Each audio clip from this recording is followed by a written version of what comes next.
Greetings, ladies and gents. Welcome back to the Craft Hammer. I'm your host Stefan, and in today's video we've returned back to the second wave of the Krieg army release, and in today's video we're continuing on with the theme where we're getting the kits, opening them up, looking at the sprues and reviewing the finished model at the end. If you are interested, we do have a playlist with all of the Krieg models that we've gotten so far, and of course if there's any new future releases we will make sure to add them to this playlist. And if you're interested in buying this army, hopefully these videos will help you determine whether or not these kits are actually for you, or maybe you want to go on a different route. In today's video, it is one of the last few things that we have from the range, and we are looking at the Krieg Heavy Weapons Squad. Now this is an exciting kit.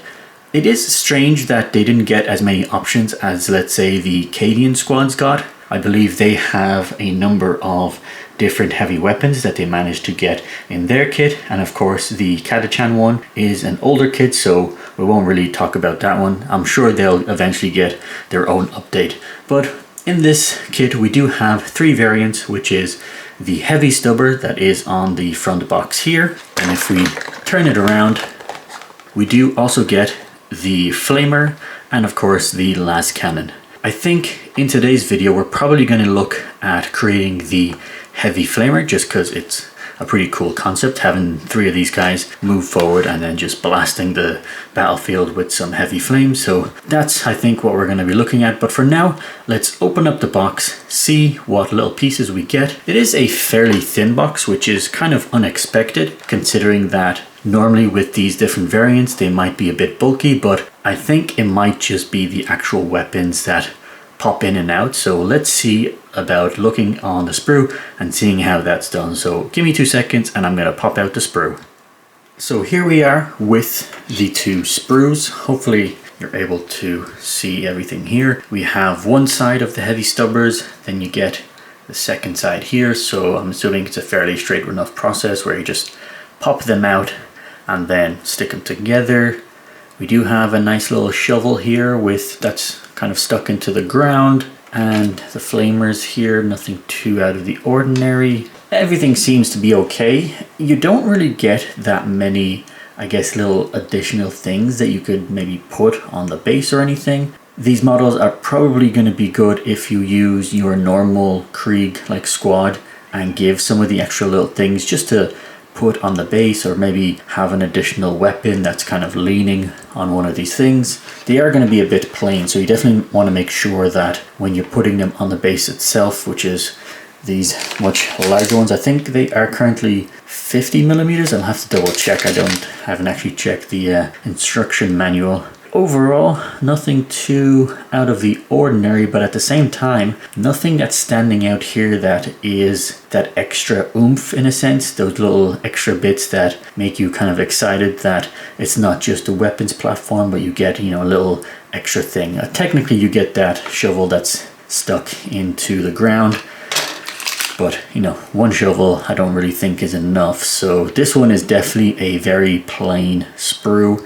You do mostly get things that are part of the platform, apart from, I guess, this interesting addition to where you can put some bedroll, and I think that's some like long rope, and I guess this one where he is calling in some artillery. So we shall see what little additions we can attach. And I do see a little, I don't really know what that shape is. It's kind of like a slightly bent square in a sense, and I do see it on all of the weapon options. So I am curious whether it's something that fully like attaches them in, which I see the corresponding little bit there. So it's possible that you won't be able to take these weapons in and out to swap them. Let's say if you want one day to use las cannons and another day to use flamers, unless you decide to go a route where you kind of cut those out and maybe put a slight magnet in there, but you're working with a very small amount of space. So I'm not entirely sure if it's feasible to actually make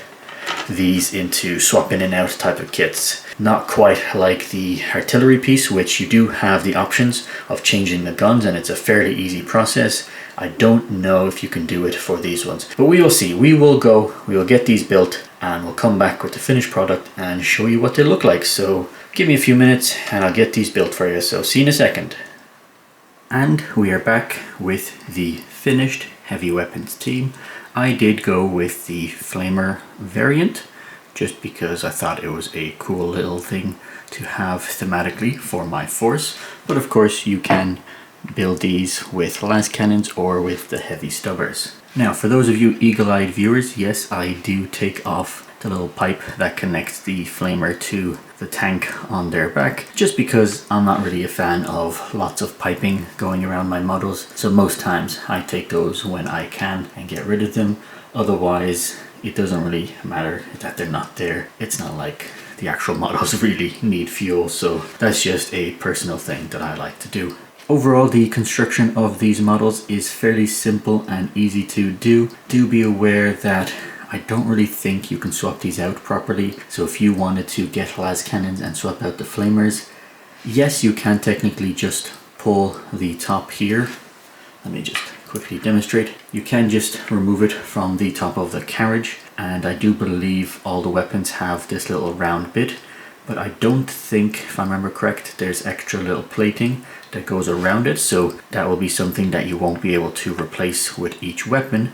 And as you can see, each of the actual little guys behind them, the weapons platform operators, they are molded to be holding onto the weapon itself. So when you start gluing things down, and let's say you put glue where the hands are, you then won't be able to actually move this weapon if you do intend to keep things swapping out.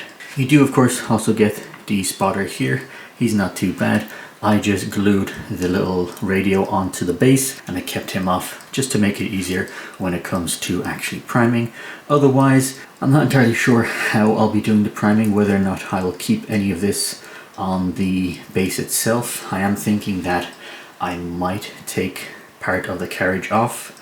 Maybe I might glue the bottom wheels and keep them in place, and then keep the actual troopers separate, paint them, and then glue them back onto the platforms themselves. Overall, you don't really get too many extra additional bits when it comes to this kit.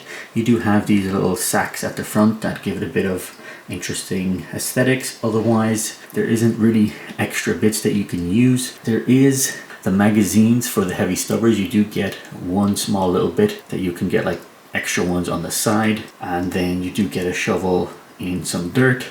And I think the las cannons also have an extra battery pack, but otherwise that's the only extra bits that you can actually put on these models. And of course the backpacks, which if you're using the flamers you get the tanks, but then if you're using the other two variants you do have normal backpacks, so technically you do get 3 extra backpacks in this set. Otherwise it's a fairly straightforward kit, nothing too out of the ordinary, nothing too complicated. So I think that's kind of really the most of the review. There isn't much else that I can say. Unless you have some questions about it, yep, make sure to drop them down below. Don't forget to subscribe, really helps us out. We'll be doing a few more kit reviews maybe in the future. I think I'm going to do a Black Templar one and some Space Marine ones, just the ones that I have that are coming up. Otherwise, stay tuned for more videos coming up soon. And until next time, take care folks.